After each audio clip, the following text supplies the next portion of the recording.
Hello बच्चों, कैसे हो। 9th क्लास में क्षितिज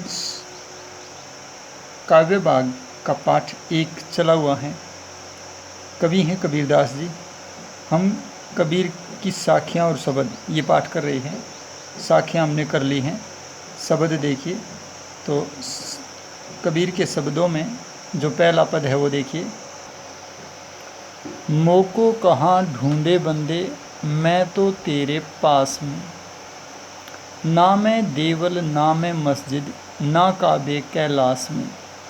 कबीरदास जी क्या कहना चाहते हैं?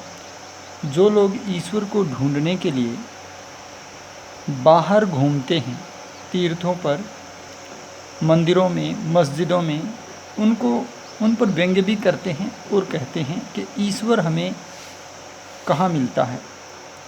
ईश्वर स्वयं कह रहे हैं कि हे बंदे, मुझे तुम कहाँ ढूंढ रहे हो, मैं तो तेरे पास में रहता हूँ, हमेशा तेरे साथ रहता हूँ। न तो मैं किसी देवालय में हूँ यानी मंदिर में, और न ही मैं किसी मस्जिद में रहता हूँ, ना काबे कैलाश में, न तो मैं काबा जो मुस्लिम तीर्थ स्थल है, और न कैलाश पर ही रहता हूँ। यानी कि कबीरदास जी यहाँ पर सभी तरह के कर्म कांडों के विरुद्ध हैं, चाहे वो मुस्लिम धर्म के कर्म कांड हों या हिंदू धर्म के कर्म कांड हों। और कबीर जी लोगों को समझाना चाहते हैं कि ईश्वर हमेशा उनकी अंतर आत्मा में, घट घट में, हर प्राणी में रहते हैं। जो जहाँ सुमिरन करता है वहीं ईश्वर मौजूद होते हैं। इसलिए उन्हें ढूंढने के लिए मस्जिद, मंदिर, काबा या कैलाश जाने की आवश्यकता नहीं होती।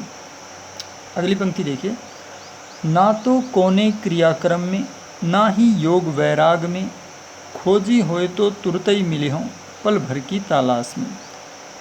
न तो मैं किसी तरह के धार्मिक क्रियाक्रम में प्राप्त होता हूँ, और न ही किसी प्रकार के योग या वैराग्य में मुझे पाया जा सकता है।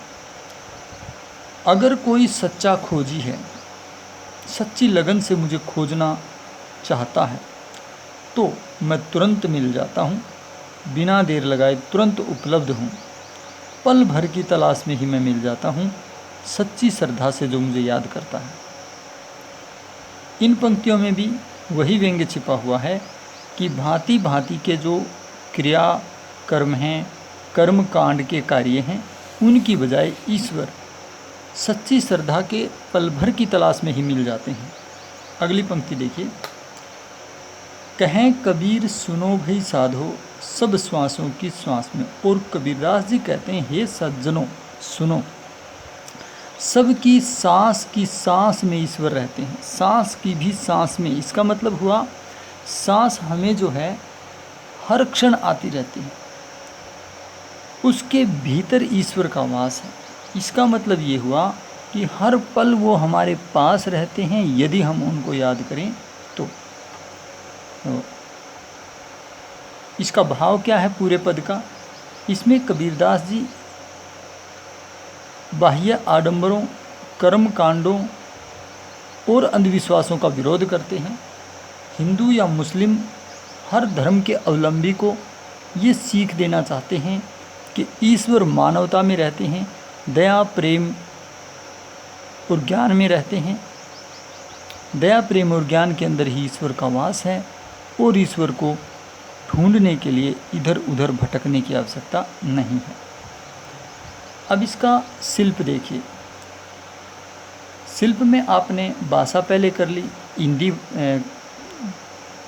हिंदी भाषा है, और इसके अंदर आप कह सकते हो कि सदुकड़ी भाषा है।